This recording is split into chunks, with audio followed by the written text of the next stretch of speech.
Porra. Eu acho que o Rafael não vai aparecer no fim.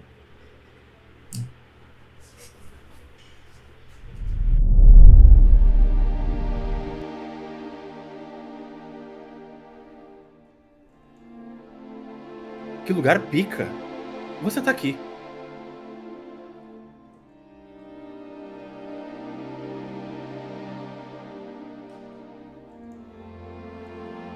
Posso me juntar a você? Senta aí. Seu nome é Stefano, não é? É Stefano. Pronuncia direito, né, Jazer? Peço perdão.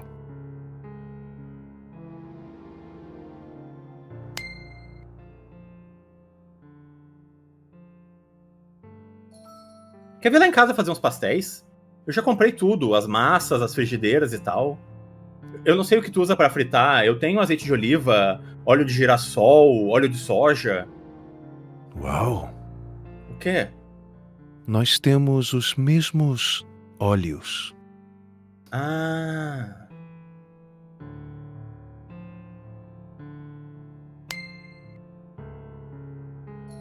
Toda ação é causada por uma ação anterior, que também vai ser a causa da próxima.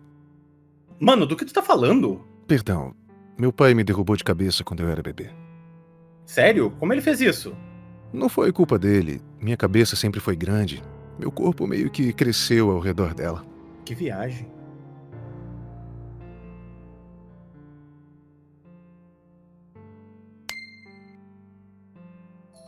Qual o maior medo de todos, Stefano? Cara, é melhor não falar sobre isso. Por quê? É muito traumático. Só de lembrar.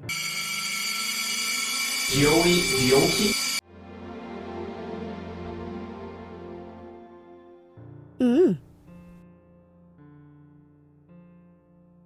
Ué, o que foi isso? Relaxa. Isso sempre acontece. Stefano, eu preciso ir. Meu destino já está setado. Espera, eu tenho uma última pergunta. O que é? Tu não quer assistir o RPG do Selbit comigo? Eu não sei. Essa parte. Eu queria que ela durasse mais. Esse RPG não acaba nunca? Espera só até a gente chegar em Desconjuração. Esse final, mais uma vez.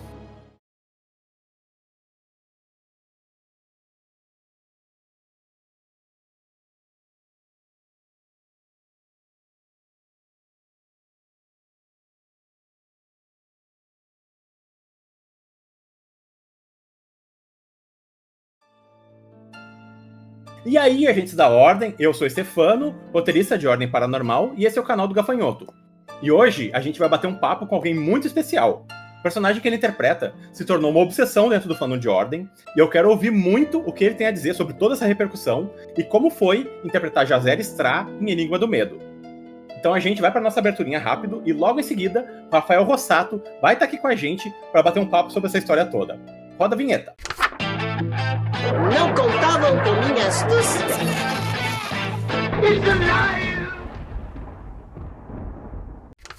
Ele é uma das vozes mais conhecidas da atualidade. Ele fez o Mario, o Garfield, o Kristoff de Frozen, o Caim de LoL e mais dezenas e dezenas de personagens na TV, nos cinemas, nos videogames. E hoje ele tá aqui para conversar com a gente sobre o desassombrado em pessoa Jazer Stra em Ordem Paranormal Enigma do Medo.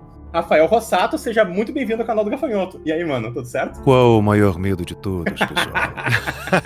É nóis, E aí, mano. gente?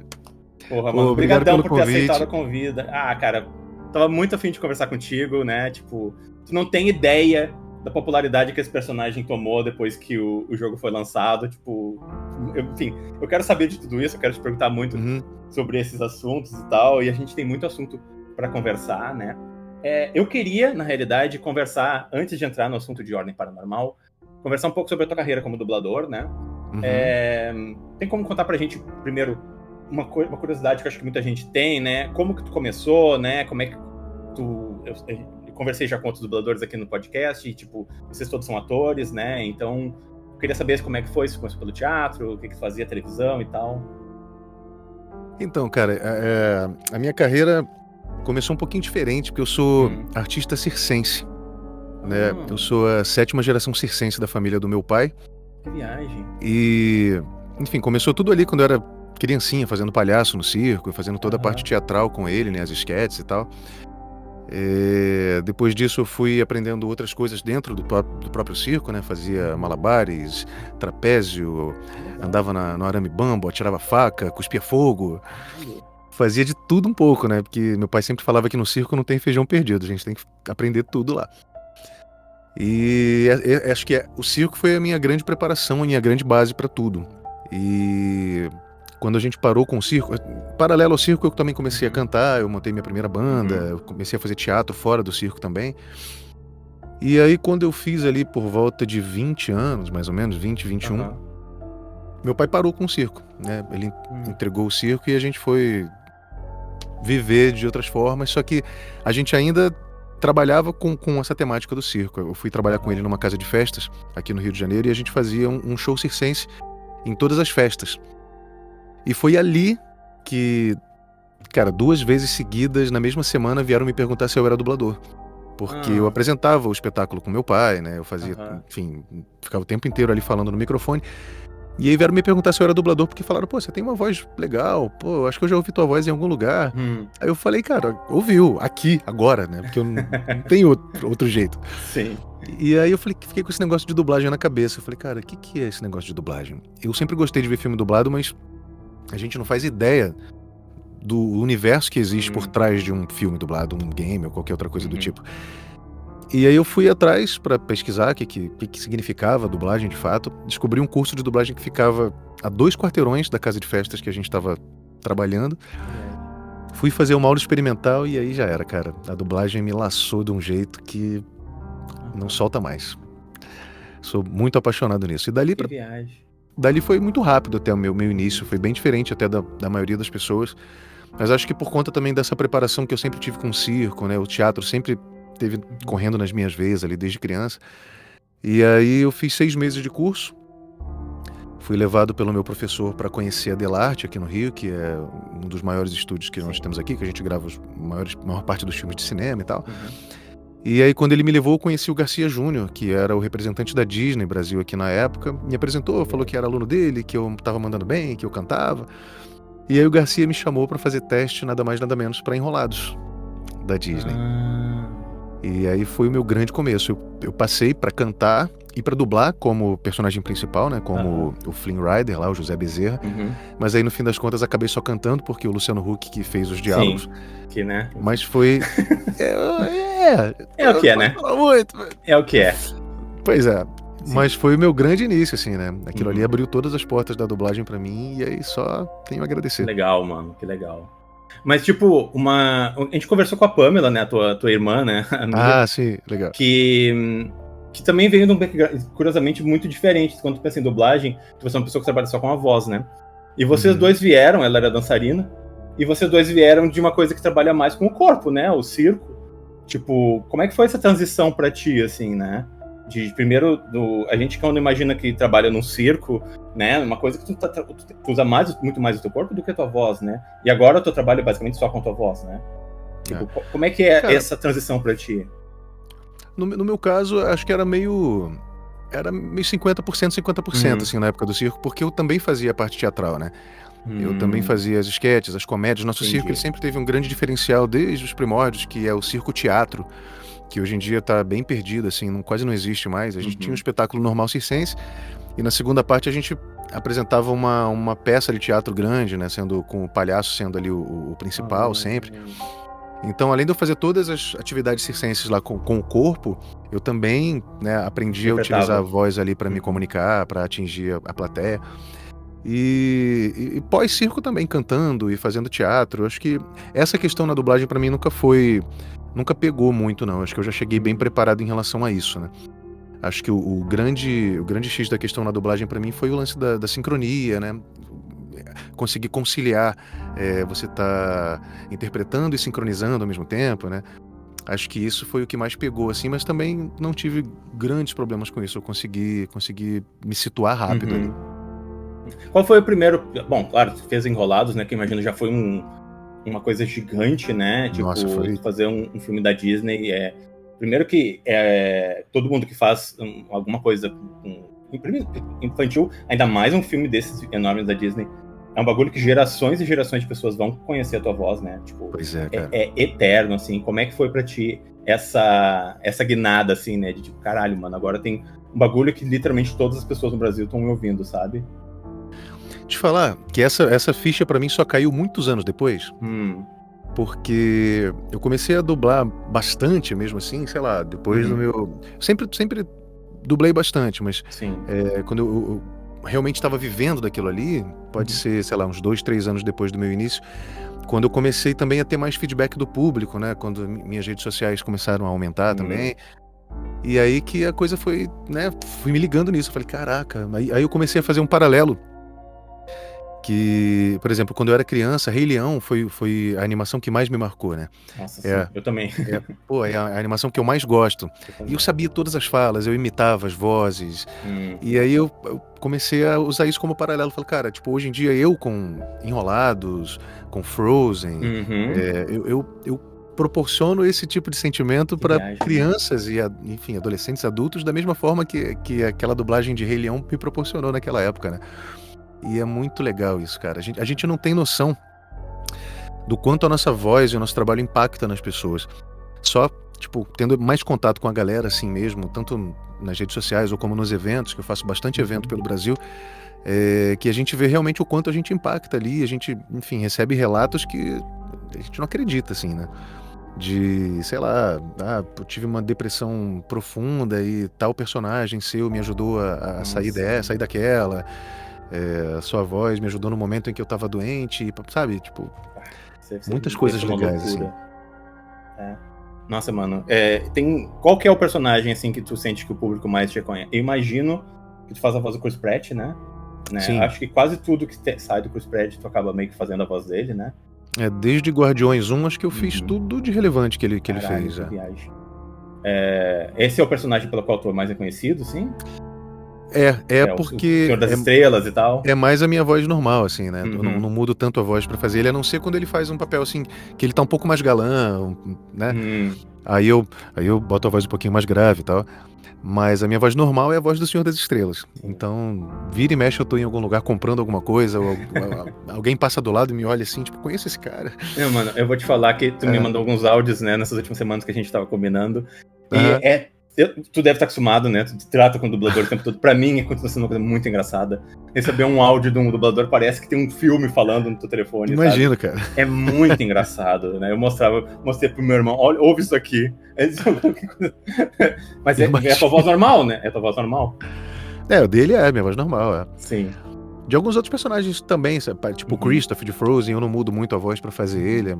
É mais a minha região normal de fala aqui e tal. Sim. E tem um personagem também que me reconheceram umas 2 vezes, que é o Jaskier de The Witcher. Mas esse, na verdade, uma das vezes não me reconheceram, propriamente dito. Eu tava num Uber e eu tava conversando com um cara falando que eu era dublador. E aí ele falou, pô, que legal que você é dublador. Pô, você tem uma voz bonita, né, cara? Acho que você deve dublar uns bonitão aí, uns galã. Pô, sabe um cara que ia ficar bom na tua voz? Aquele cara daquela série The Witcher lá, aquele que canta. Aí eu falei, então, deixa eu te falar, sou eu. Aí o cara, não, tá brincando. Eu falei, não, sou eu, cara. Ele, duvido, canta aí pra mim. Aí eu cantei um pedacinho pra ele lá, ele falou, pô, cara, que maneiro. Pô, grava aqui no meu grupo de motorista de Uber, que eles vão se amarrar. Então, tipo, a minha voz já... Não é que ele achou que eu poderia dublar aquele personagem, minha voz já ficou no subconsciente dele. Ele associou, né? Com certeza. Ele associou, ele buscou na memória dele. Que viagem. Isso é muito legal, cara, é muito legal. Qual que é o personagem mais distante da tua base vocal, assim, que tu faz? Já fez, enfim. Mais distante? Cara, eu acho que eu posso... Tem o O, de Cada Um na Sua Casa, que é um personagem, assim, bem bonitinho que eu dublei. Inclusive, eu postei sobre ele no meu Instagram há poucos dias, assim. O filme já tem bastante tempo, mas é um ETzinho que fala errado e tem uma voz muito fininha. Ele fala, tipo, hoje é o melhor dia dos todos. E o Mário, né, cara? O Mário também é uma Sim. região, assim, caricata e com sotaque, né? Que fica um pouco diferente. Inclusive, foi um baita desafio, né? Por ser o que é. Uhum. Mas acho que ele também posso citar ele nesse sentido de ter Uhum. sido um desafio diferente, assim, vocal, né? Inclusive teve muita discussão, né, quando esse filme foi anunciado, quando o Bruce Pratt foi anunciado com a voz do Mario, porque ele não é italiano, né, e, né, eu acho que teve uma questão muito de sensibilidade, assim, de, será que ele vai fazer um sotaque, não vai fazer, né, tipo, vai ficar muito caricato pra ele, talvez não seja uma coisa que ele seja confortável de fazer, né, mas na dublagem brasileira se optou por fazer a voz do Mario que a gente conhece, basicamente, né. Como é que foi Então, isso pra vocês? Isso aí foi uma questão mesmo, porque, na verdade, cara, quase 100% das pessoas, tanto aqui no Brasil quanto fora, não gostaram muito do que ele fez no Mario, né? Uhum. Porque ele fez um pouco a voz natural dele. Mas lógico que ele foi orientado pra isso, ele não chegou lá e fez do jeito que ele quis, Sim. logicamente. Mas ele fez uma voz um pouco mais natural e não colocou muito sotaque. Uhum. Em um ponto ou outro ali do filme. E aí, quando eu cheguei pra gravar o primeiro teaser, eu nem tinha feito o teste ainda, né? O teste ia vir depois, mas como eu já dublava o Chris Pratt, me chamaram pra fazer o teaser. Eu ouvi aquilo e eu falei, puxa, acho que vou tentar um negócio diferente. Uhum. Aí falei com o Manolo Rey, que dublou o Luigi, também foi o diretor do filme. Uhum. Falei, tio, a gente se chama assim, né, tio? Eu falei, tio, posso propor uma coisa aqui? Ele falou, tá, o que você quer fazer? Eu falei, cara, eu queria tentar fazer uma voz aqui mais próxima do Charles Martinet, que é a voz clássica do Mario que todo mundo conhece. Sim, que é a voz do Mario, né? Com mais sotaque e tal, porque eu sou muito fã de Mario, desde criança mesmo. Eu tenho 3 tatuagens de Mario. O cara aí, pô, demais. E eu falei, eu como fã, eu queria ir no cinema e ouvir isso, né? Uhum. Tipo, e aí ele falou, tá, faz aí e a gente vê depois. Aí eu, assim, não tinha me preparado pra isso, mas eu fui, arrisquei. Aí fiz aquele negócio do teaser que saiu, era o Que lugares? Sim, é muito bom. E aí ele curtiu e falou, Rafael, você quer mandar assim? Eu falei, quero. E eu corri um risco danado de não seguir no personagem ali, né? De perder o teste. Porque a recomendação é da gente fazer sempre em cima do original, né? Mandamos assim, não gostaram. A princípio, não gostaram, pediram mais testes. Só eu que tinha feito o teste no início, né? E aí o Manolo colocou umas 2 pessoas pra fazer teste, grandes dubladores aqui, quando ele me falou quem era. Então eu falei, tio, quer que eu perca o teste, né? Tudo que os caras dublam fica bom pra caramba. Mas aí ele falou, não, mas aí você vai refazer o teste, pode manter, faz o que você fez mesmo ali, dá uma caprichada. E aí eu fiz de novo, e aí no fim das contas acabou indo do jeito que a gente propôs mesmo. Assim, graças a Deus, né? Porque... Legal, mano. Eu achei ótimo, sabe? Tipo, eu não sei se você chegou a ver isso, né? O Selbit estava falando sobre que ele recentemente foi assistir o filme do Mario. E só que foi muito confuso pra ele, né? Porque ele te conheceu como Jazer, né? E aí ele ouvia o Mario era o Jazer, então pra ele era o personagem que ele criou, né? Eu não vi isso confuso. agora, não. Eu vi na época que ele fez um react do trailer. Que foi bem legal também, que, ele deu uma moral lá. Valeu, hein, Selbit. Acho que naquela época ele nem podia falar que tu estava envolvido, né? Provavelmente. Eu acho que naquela época eu tava, né? Não, acho que não tinha sido anunciado. Eu não lembro, mas acho que já tava. A gente já tinha combinado, eu acho. Nossa, foi muito legal. Que engraçado, né? Mas essas coisas de dublador que eu acho muito interessante, que tipo, às vezes eu tô assistindo um filme e eu tô, mas quem é esse, né? É o, sei lá, o Batman, é o não sei o que, tu não sabe que, obviamente tu não a sabe gente linka, mas a gente vai, tipo, só que tu fica com aquela voz naquela cabeça, que tu sabe que é uma voz de algum outro personagem que tu conhece, só que tu não consegue lembrar, assim, né? E tem esses dubladores que, tipo, sei lá, a voz do Denzel Washington, a voz do, que tipo assim, são aquelas vozes que tu vê em tudo, assim, né? Tipo, eles são a voz daquele ator. Tu não identifica o personagem, não tem um personagem caricato, tu lembra dele, né? Sim, sim. É mais general, assim, né? Mais aberto. Pois é, e são vozes que acompanham a gente desde criança, né, sim, cara? Então, sim. Estão muito aqui na nossa cabeça, né? Sim. Mano, tu tava falando no Rei Leão, eu assisto, assim, né? Acho que eu já falei isso no podcast, mas eu e meu irmão, nós temos uma tradição de que todo Natal a gente assiste o Rei Leão, né? Caramba, todo Natal a gente assiste o Rei Leão. E, tipo assim, eu já vi o Rei Leão legendado, obviamente, muito dublado, né? 9 de 10 vezes que eu assisto é dublado. E eu amo a dublagem brasileira, né? E a dublagem de Rei Leão é excepcional, cara. Era a nata da nata da nata. Eu não sei se a gente é muito bairrista, Mas eu acho a dublagem, principalmente desses filmes assim, da Disney, esses filmes que tem muito trabalho em cima, eu acho a dublagem tão superior às vozes originais americanas. É um bagulho assim, tipo, surreal pra mim, sabe? Tipo, cara, tu tem lá o James Earl Jones, eu nem sei o nome do dublador do Mufasa, mas ele, tipo, cara, a voz dele é tão Era impactante, o Paulo sabe? Flores, ele já faleceu já. Eu nem cheguei a conhecer É. Paulo Flores. Muito, assim, é uma voz tão impactante, assim, sabe? Não é, cara? Passa exatamente o que precisa passar daquele personagem, né? O dublador do Scar, né, que era o Jorge Ramos, se não me engano. Pois o nome é, dele, né? cara. Nossa, Também não é cheguei a uma conhecer. voz incrível, que era a voz dos trailers dos filmes também, né? Sim. Sim, Pra mim, essa as duas grandes vozes da dublagem, assim, esses dois caras, pra mim. É mesmo? Pô, admiro demais, assim. É mesmo? Que viagem. Tipo, quando tu era criança, que tu via filmes e coisas assim, quem é. Tipo, ok, tu tem o Rei Leão, mas tu já tinha, tipo, essas vozes meio que na tua cabeça, assim, tipo, caralho, esses caras, entendeu? E quando tu foi crescendo, tu foi reconhecendo como quero ser meio que como eles, assim. Cara, pior que não, sabia? Eu gostava de brincar de imitar vozes quando era criança e tal, principalmente do Rei Leão, que era o meu filme favorito. Sim. Mas eu nunca tive essa coisa de reconhecer em outro personagem, em outras coisas. E eu sempre fui muito desligado, real, quanto a isso. Tanto que nessa primeira vez que eu fui no estúdio, que eu conheci o Garcia Júnior, pô, o Garcia Júnior, ele dublou tudo, né? É o He-Man, né? Anos 80, 90, pô, cara, dublava tudo. Sim. E eu cheguei lá, o Galvão me apresentou pra ele e falou: esse aqui é o Garcia Júnior. Aí ele, você conhece, né? Eu falei, eu não sabia. Cara. Não sei quem é. Nem quando ele tava falando comigo, né, eu era muito desligado pra essas coisas. Entendi. Mas depois que eu comecei a trabalhar mais especificamente com a voz, aí sim, minha anteninha, né, virou. Então agora não tem jeito, cara. Em todo lugar eu reconheço. Quando eu gosto de ver filme dublado até hoje. Tem gente que trabalha com dublagem que não consegue mais, né, ver filme dublado porque acha que tá trabalhando o tempo todo. Eu não, eu desligo totalmente. Eu começo a ver no início do filme, sim. Eu falo assim, pô, deixa eu ver quem é. Ah, é fulano de tal. Poxa, tá legal isso aí? Tá bacana. Ah, então, pô, vou seguir. Aí eu embarco no filme e me desligo. Mas hoje em dia não tem como, cara. A gente fica muito ligado mesmo nas vozes.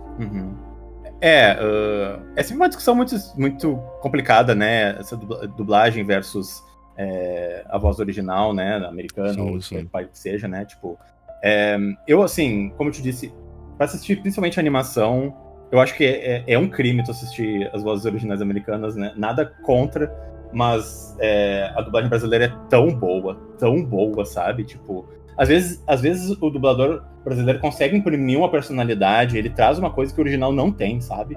Principalmente porque as pessoas que estão fazendo voz, principalmente nesses filmes grandes, eles não são dubladores, eles são atores. Sim.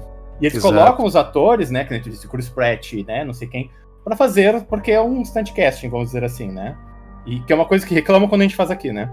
Quando a gente coloca um ator pra fazer um bagulho desses, as pessoas falam, mas não, a voz tá estranha, tá, não sei o quê. Nos Estados Unidos é só assim, né? Tipo, mas todas as animações grandes são isso, né? Mas são duas grandes diferenças, assim, que eu gosto de citar quando a gente fala sobre isso. Uma é que lá fora, nesses casos, eles não estão dublando, né? Eles estão fazendo voz original. É verdade. Então, assim, ele não tem que se preocupar em tudo que a gente tem que se preocupar aqui. O cara vai lá e dá o texto da forma que ele acha. E, na maioria das vezes, fica legal. E outra coisa é que lá fora, a galera, pô, nasce já estudando tudo, né? Na escola eles têm aula de teatro, tem aula de... Enfim, sim. Minimamente musical, os caras... É uma outra realidade. Minimamente eles manjam um pouquinho de tudo, assim, né? Aqui a gente não tem essa realidade. Então, sei lá, por exemplo, a gente pega o live action de Rei Leão mesmo, que teve aí. Nada contra as pessoas, nem os artistas, nem nada disso. Mas, por exemplo, a Isa fazendo a Nala, a Isa é uma excelente cantora, mas ela não tem essa vivência ali né? Sim. Por isso que, muitas vezes, quando eles botam pessoas famosas aqui pra dublar, o trabalho não chega muito lá, porque é muito complicado você dublar sem ter um estudo daquilo. Você tem que se preocupar com muita coisa ao mesmo tempo e até pra quem tá estudando dublagem, leva um bom tempo pra você virar a chavinha e entender como aquilo funciona, sabe?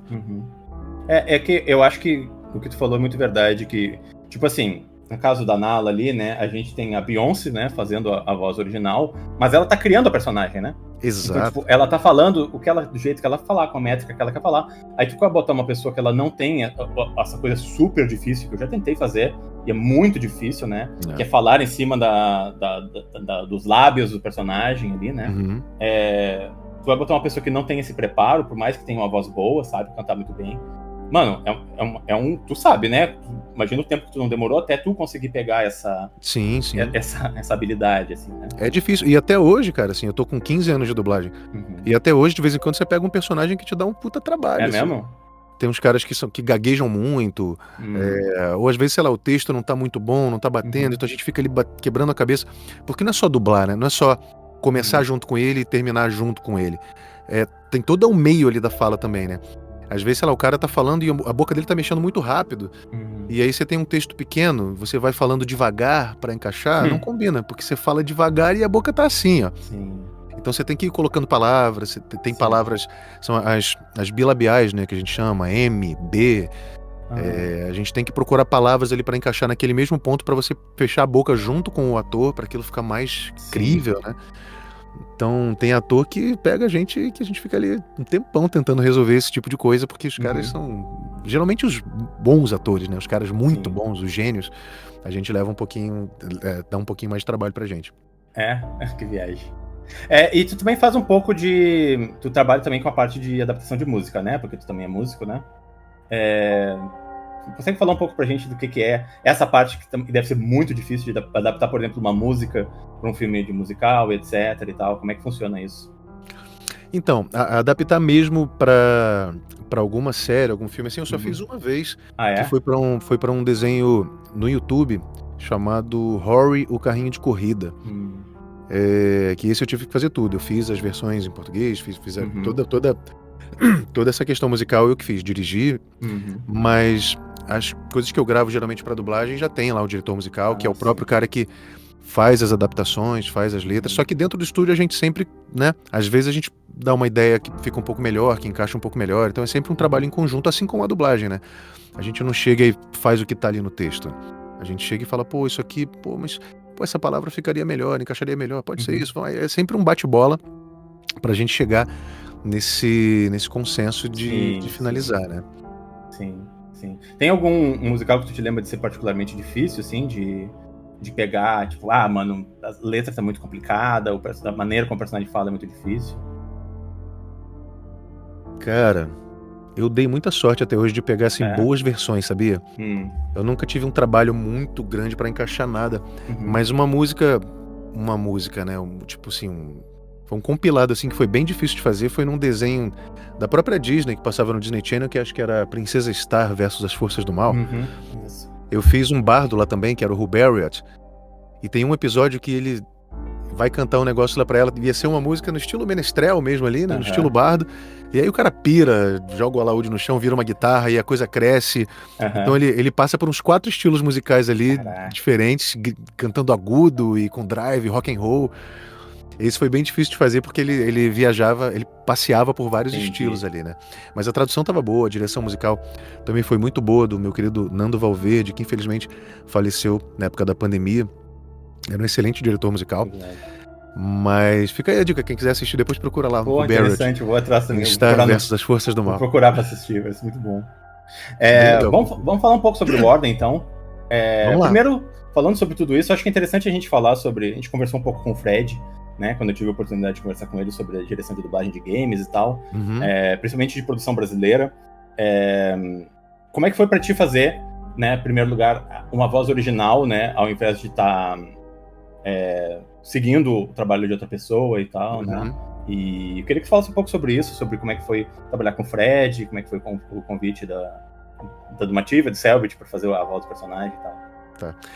Cara, o Fred trabalhar com ele eu já tô acostumado, né? A gente é parceirão, a gente tá sempre fazendo alguma coisa junto. Sim. Mas esse lance de voz original foi a primeira vez que eu fiz. Mesmo, não tinha feito ainda. Mesmo? Assim, nada tão grande, né? Já tinha feito uma pontinha, outra em programas, mas ainda mais em game, assim, um personagem com essa relevância e desse tamanho, foi muito desafiador, cara. E te falar que como foi a primeira vez, como eu não tenho experiência, mesmo sendo ator de teatro, e, enfim, eu me senti meio travado num primeiro momento, porque a gente tá tão acostumado a perseguir bocas e dublar pessoas e personagens, que a gente fica meio assim, caraca, pra onde que eu vou? O que que eu faço, né? Mas é infinito, né? Você pode fazer exatamente, assim, lógico, dentro de uma limitação do personagem, você pode fazer o que você quiser. E aí, lembro que nos primeiros momentos, assim, das sessões de gravação, eu fiquei um pouquinho travado até, mas aí o Fred e o Selbit também foram me dando mais munição ali a respeito do personagem, né, pra eu Uhum. poder compor melhor. E aí eu fui me soltando, fui entendendo mais do personagem também ali naquele momento pra poder seguir. Mas te falar que é bem complicado quando a gente não tá muito acostumado a fazer, até você entender como funciona a real, a voz É. original, pra poder se soltar. Sim. Tu tinha, por exemplo, liberdade de mexer em texto, né? Dizer, tipo, olha, talvez essa palavra seja mais interessante fazer desse jeito e tal. Como é que era isso? Cara, eu até tinha, né? Uhum. A gente falou sobre isso, levantamos essa bola lá. Uhum. Mas como o Jazer é um personagem tão enigmático, né? E tão Sim. misterioso, sombrio e tal, o texto tava muito legal já. Não tinha muito o que mexer. Até essa coisa de falar um pouco mais certinho, talvez do estar, né? Tipo, você está e tal, não sei o quê. Eu acho que combina com a personalidade misteriosa. Então, acabou que fluiu bem, bem naturalmente essa coisa do texto. Lógico que agora eu não vou lembrar, mas a gente provavelmente mexeu numa coisa ou outra. Sim. Mas, no geral, o texto tava bem legal, assim. Legal. Eu sei que no começo, né, tipo, vocês tinham muito pouca coisa pra trabalhar. Por exemplo, já conseguia ver como é que ele era? Tu já tinha alguma referência de visual dele? Consegue te lembrar disso?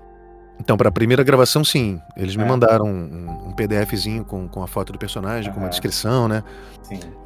Pra eu entender um pouco ali do que se tratava aquela personalidade ali.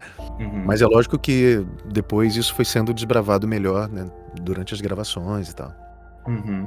E qual que foi a impressão que tu teve do personagem, assim, né? Tipo, tu chegou a pensar bastante, né, na personalidade dele, né? É claro que o plot de Enigma do Medo é muito complicado, né? Ainda mais o Jazer tá bem no centro desse grande mistério, né? E de entender o que exatamente significa essa história, né? Tu conseguiu ir meio que acompanhando a história, tu conseguiu entender mais ou menos qual era o papel dele no meio desse lore e tal, que é óbvio pra gente que tá mergulhado nesse universo faz anos já, né? Uhum. Talvez tenha sido um pouco mais fácil, mas sempre que chega alguém novo pra trabalhar, enfim, pra consumir qualquer coisa de ordem paranormal, é sempre um universo muito denso de entender, né? Como é que foi pra ti tentar entender essa trama, assim?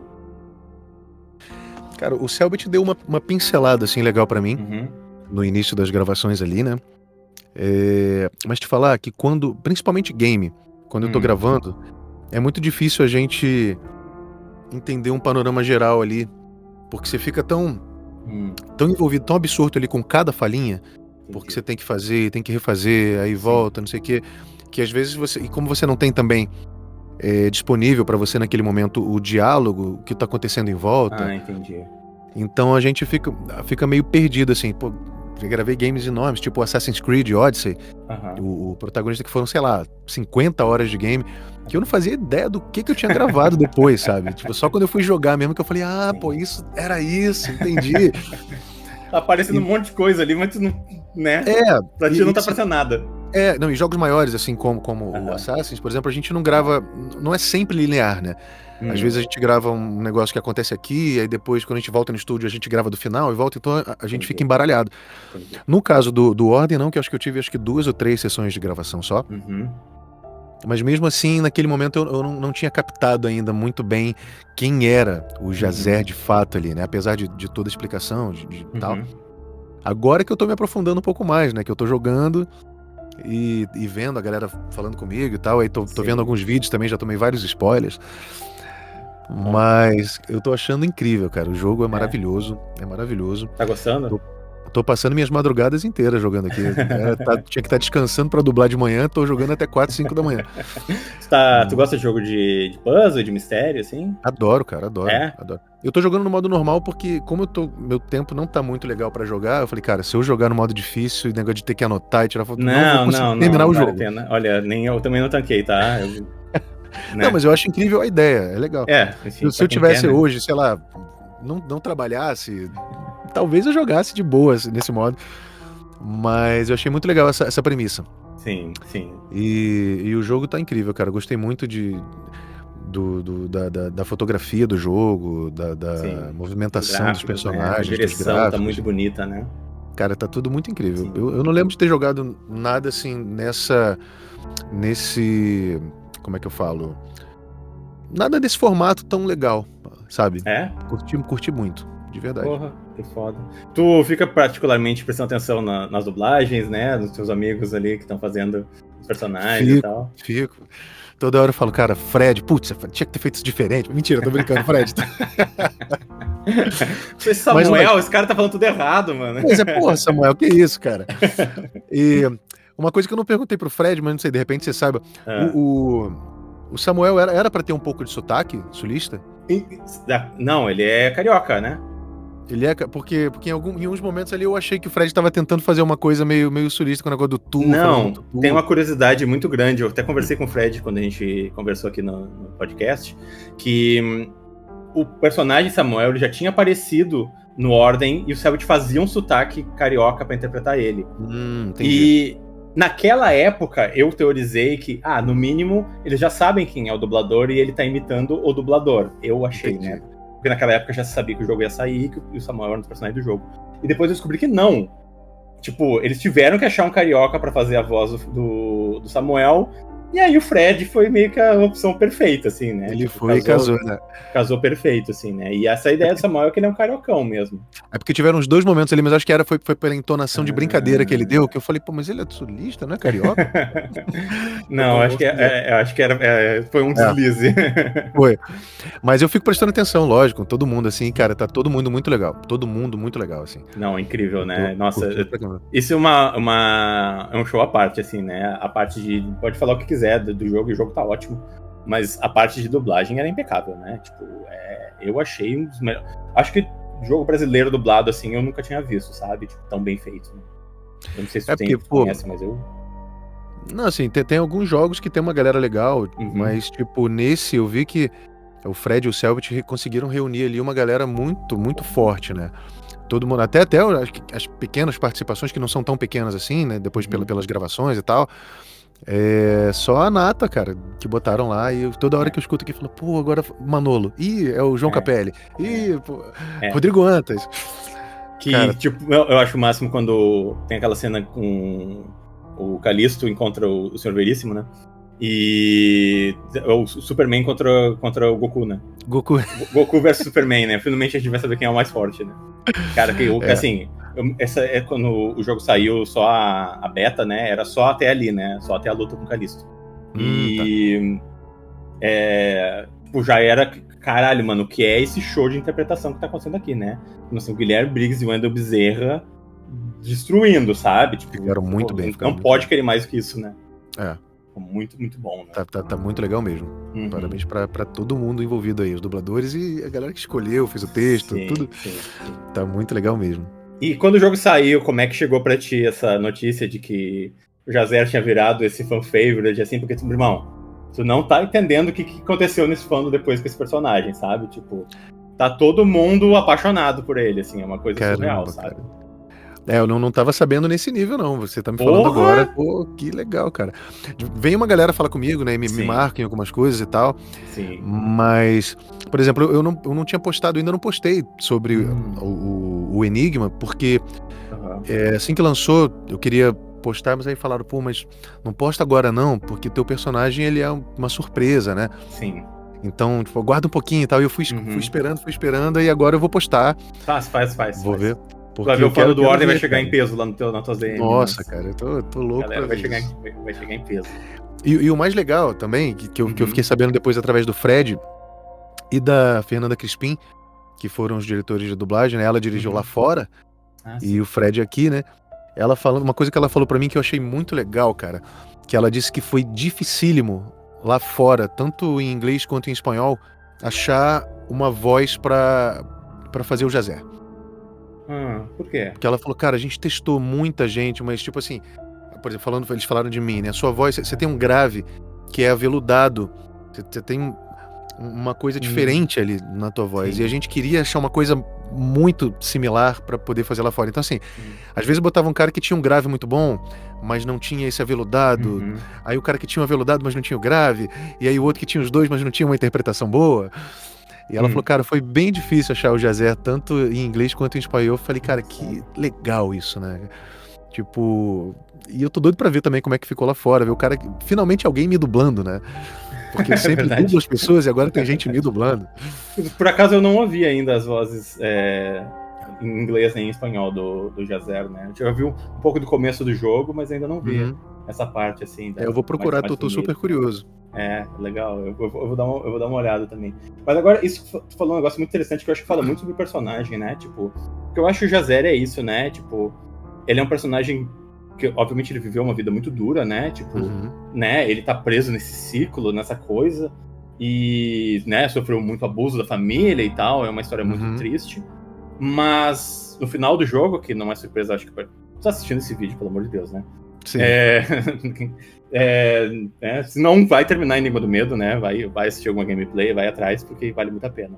Mas, tipo, o Jazer não é o vilão da história, né? Tipo, ele é mais uma vítima das circunstâncias, né? Ele é mais Sim. Ele tava preso nessa engrenagem, né? E no final de contas ele salva a Mia, né?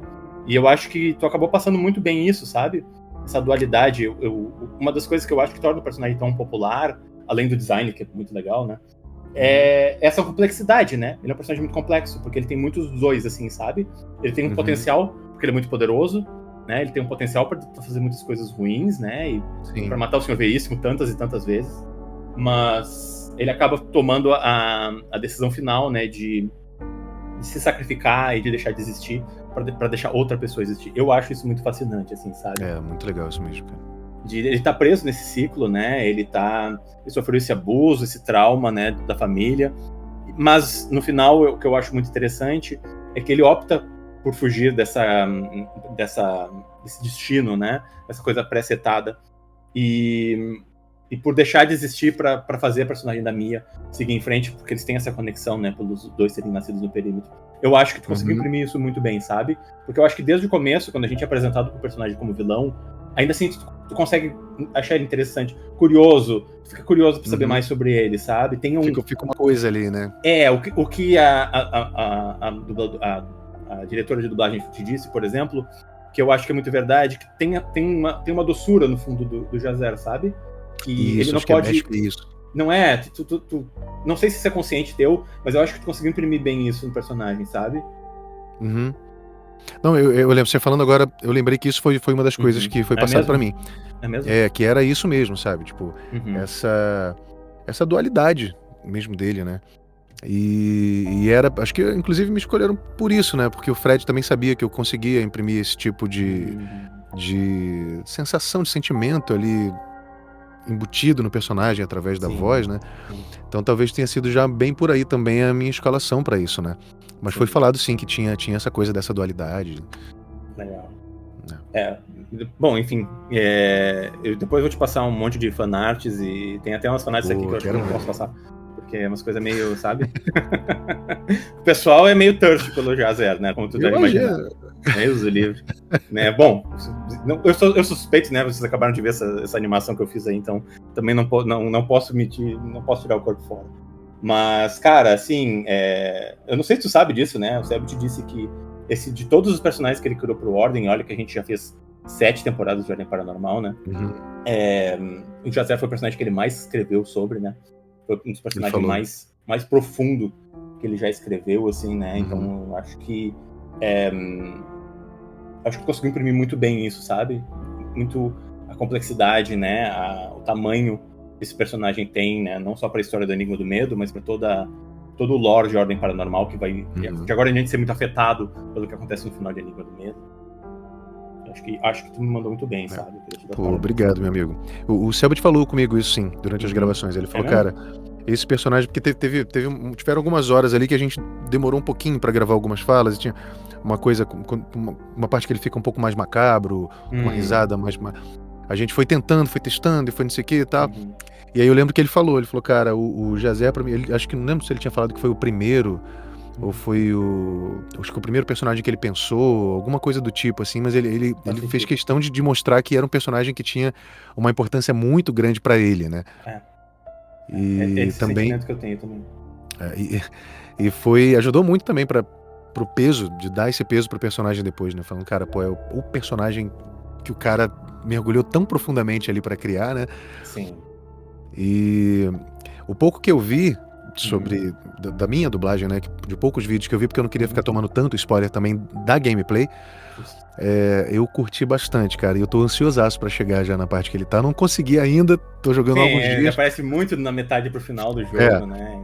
Mas daqui a pouquinho ele deve aparecer. Eu acabei de Hum. derrotar a Letícia lá no labirinto. Aham. Eu tô no monstro de lodo ali O agora. tirano de lodo. Do castelo, tirano de lodo. E é chatinho. Engraçado né? que, tipo, eu cheguei na Letícia. Depois que eu vi, que eu comecei a explorar mais ali o labirinto, eu cheguei na Letícia antes de encontrar as outras partes Eu fiz a mesma Normal. coisa. Eu fui descobrir como é que se chegava da maneira certa na Letícia depois que eu acabei o jogo.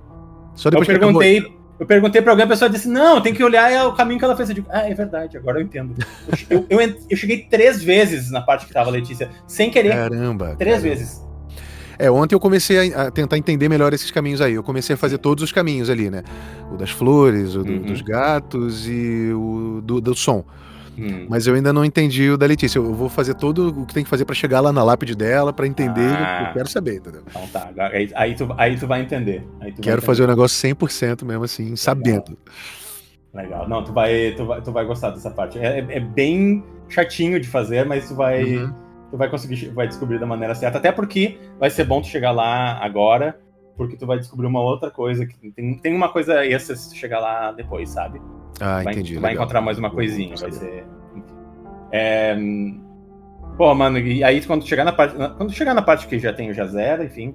Principalmente, eu acredito que a parte mais legal com o Jazera é literalmente a última cena dele, né?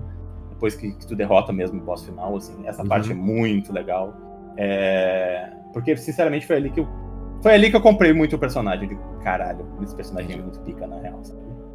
Que legal, cara. Tu vai curtir. Mas acho que é isso, mano. Tipo, queria conversar muito contigo sobre isso. Eu te agradeço demais por ter tirado um tempinho pra bater um papinho sobre Jazera. Você quer deixar alguma frase aí de impacto pro fandom? Público que tá ali decorando, a gente passa fazendo quote do Jazera um pro outro, assim, né? Eu incluí o máximo possível no meu roteiro ali, que a gente gravou agora há pouco. Que frase mais icônica dele que tem assim pra gente? Ajuda aí, Traca. Eu sei que tem o Qual é o Maior Medo de Todos. Sim. Tem a clássica, né? O Eu Me Lembro de Todas as Vezes. Qual? O Eu Me Lembro de Todas as Vezes. Eu me lembro de todas as vezes. Quando tu entra... Quando a gente vê essa parte, vai ser muito legal pra tu ver. A gente vê toda a vida do Jazera, né? Do nascimento até a morte. E a primeira coisa que ele fala é: eu me lembro de todas as vezes. De todas as vezes. Pode ser, vamos lá. Eu me lembro de todas as vezes. Muito bom, mano. Pô, obrigadão, Rafael. Valeu mesmo por ter parado pra conversar comigo. Cara, te agradeço demais. Nada, que isso. Obrigado a você. Pô, é nóis. Foi incrível o bate-papo. Depois que eu zerar o jogo, se você quiser trocar mais uma ideia, a gente vamos conversar. Eu vou te mandar uma mensagem no WhatsApp. Beleza. É nóis, mano. Obrigadão, gente. É isso, mano. Obrigadão. Valeu.